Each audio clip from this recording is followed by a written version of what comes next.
start having conversations. And Babbel's lessons are built around real life. And with Babbel, it isn't hard. It's perfect. That's why Babbel's free. Just go to Babbel.com. That's Babbel.com.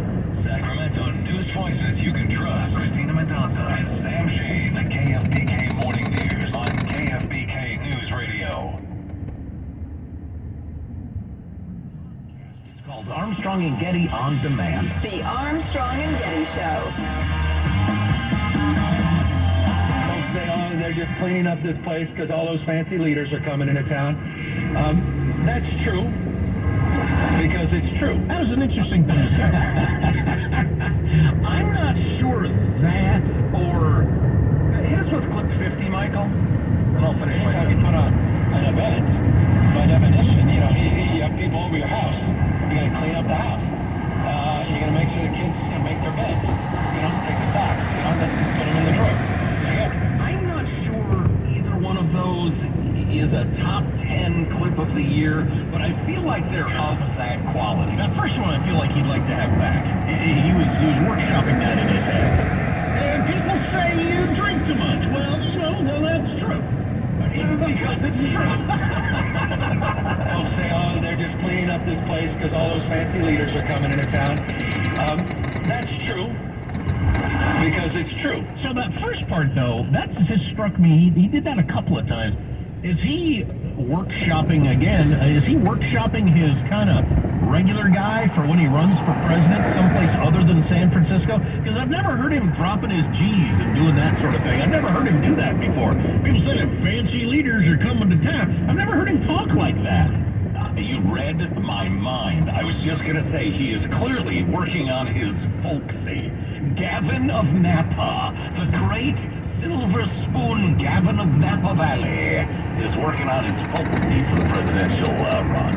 Getting ready for when he'll be campaigning in Iowa or the South or wherever. Them fancy people are coming over. What about that? I was sipping on some fancy Cabernet Sauvignon that was $450 a bottle with some good old boys. Some Napa Valley good old boys. Some good old boy venture capitalists from Silicon Valley. That's right. Yeah, boy. Who rode in on their Gulfstream jets. I was just driving down to Silicon Valley to see some good old boys at venture capital firms.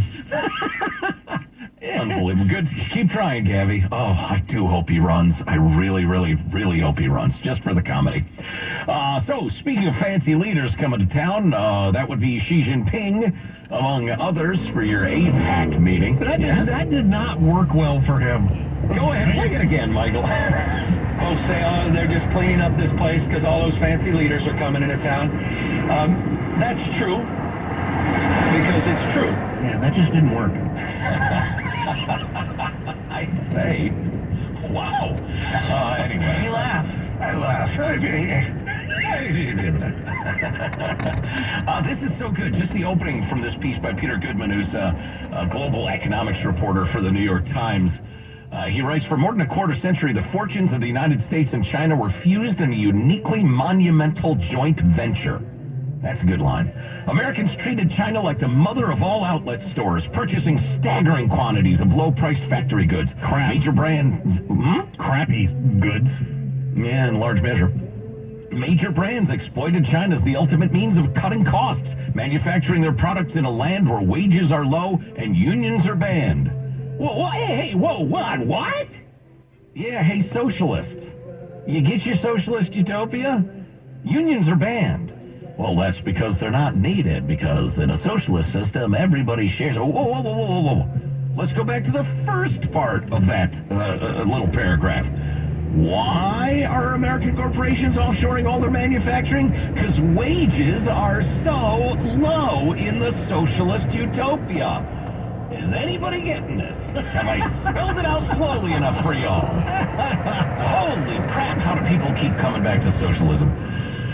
Reading on on. As Chinese industry filled American homes with electronics and furniture, factory jobs lifted hundreds of millions of Chinese from poverty. China's leaders used the proceeds of the export juggernaut to buy trillions of dollars of U.S. government bonds, keeping America's borrowing costs low and allowing its spending bonanza to continue. What an incestuous, codependent, unholy relationship this is when you see it explained like that. Here were two countries separated by the Pacific, one shaped by freewheeling capitalism, the other by an authoritarian communist party, yet conjoined in an enterprise so consequential that the economic historian Neil Ferguson, hero of ours, coined a term, Chimerica, shorthand for their symbiotic economic relationship. Then he points out the obvious. No one uses words like symbiotic today. There's a splitting apart, and it's going to be a lot more painful than people imagine, is the point of his analysis. And I think he's probably right. He mentions divorce is not a practical option. We're just too intertwined. So anybody who pitches like a complete divorce is just in fantasy land. But how does that frenemy relationship evolve? Who knows? Well, right, but doesn't that, the whole, divorce is an option, doesn't that, that's the problem with the real divorce. There are two parties involved, so maybe we don't like the idea, the United States doesn't think it's an option, but China gets to do whatever they want. Yeah, but I think if they were to try to decouple, they would have hundreds of millions of people plunged back into poverty, depending on how well they could sell to the rest of the world. But as the U.S. goes, so goes the EU generally. So, and again, unspooling that is the topic of books and lectures and things that are far too long for this segment of radio, but I wanted to throw this in as well. This is from the Wall Street Journal. Why Xi can no longer brag about the Chinese economy. 2 years ago, Beijing was ascendant. Now as Biden and Xi prepare to meet, U.S. growth is humming while China struggles with a property slump, local government debt, and serious economic headwinds. The story is that Biden's going to hammer Xi on fentanyl? Do we have any leverage on that? Oh, that one's slippery. Stop sending fentanyl to our country. That I had a Chester. Armstrong and Getty.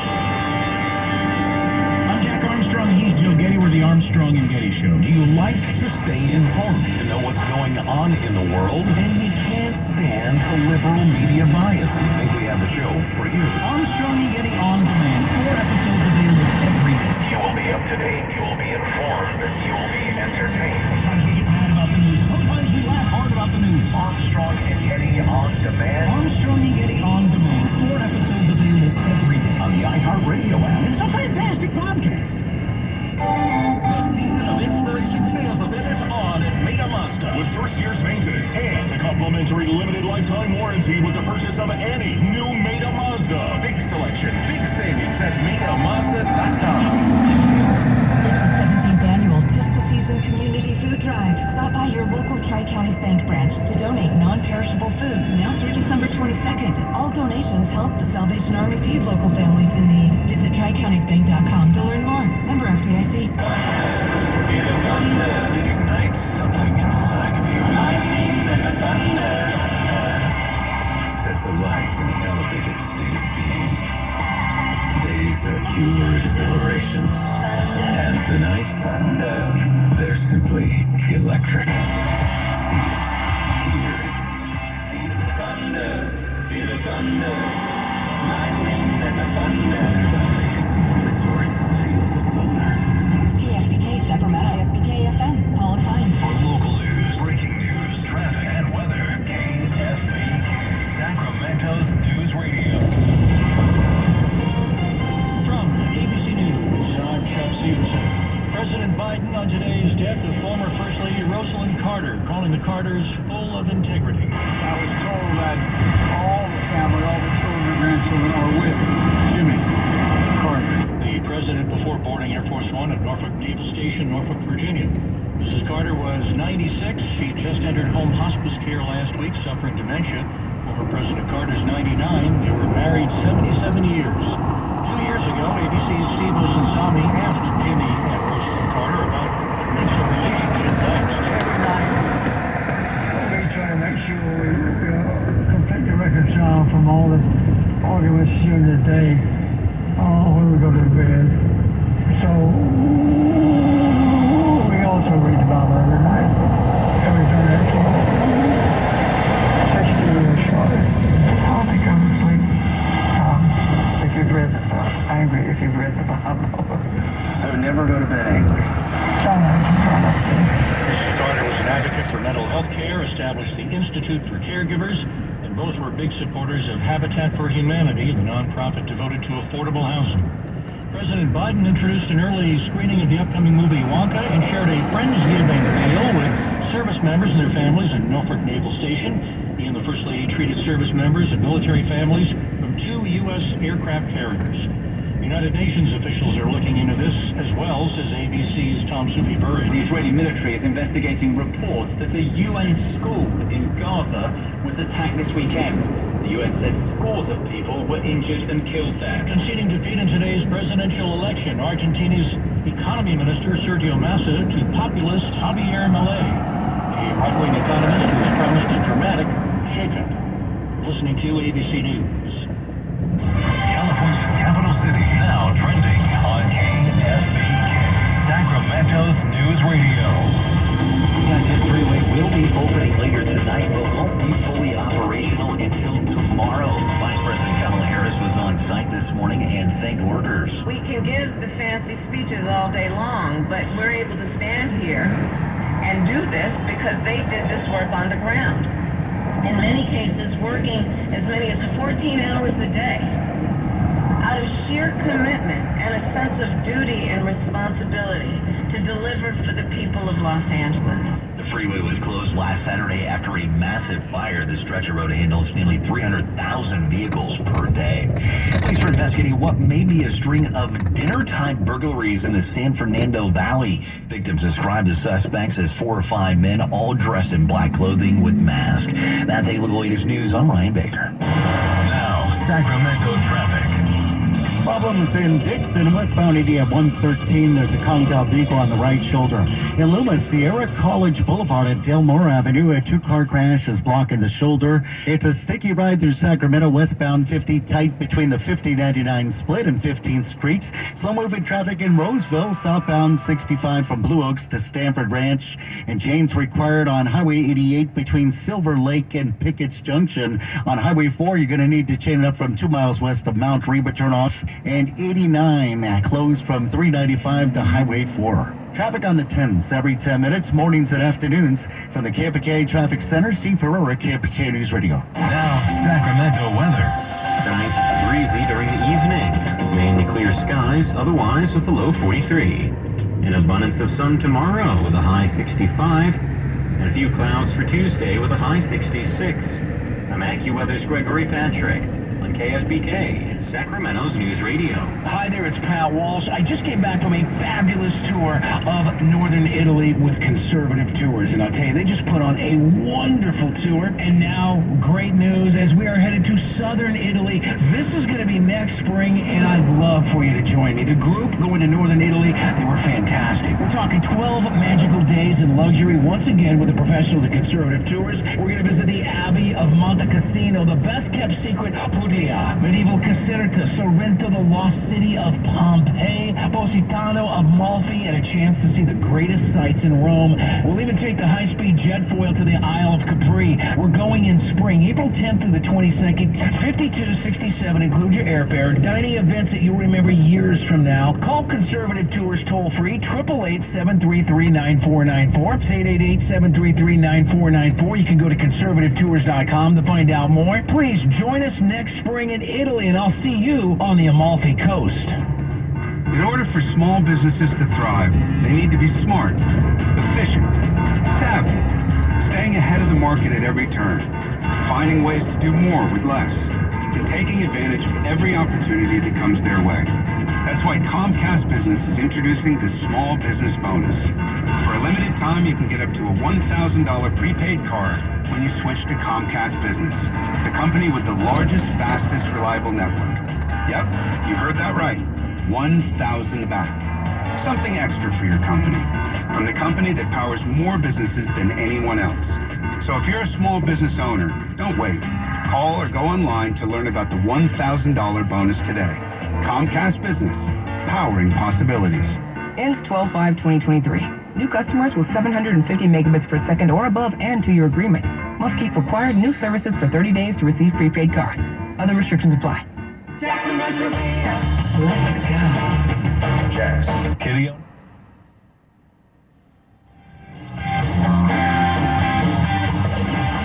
From the Abraham Lincoln Radio Studio, the George Washington Broadcast Center. This is the best weekend talk show in America. Armstrong and Getty. And now, here's Armstrong and Getty.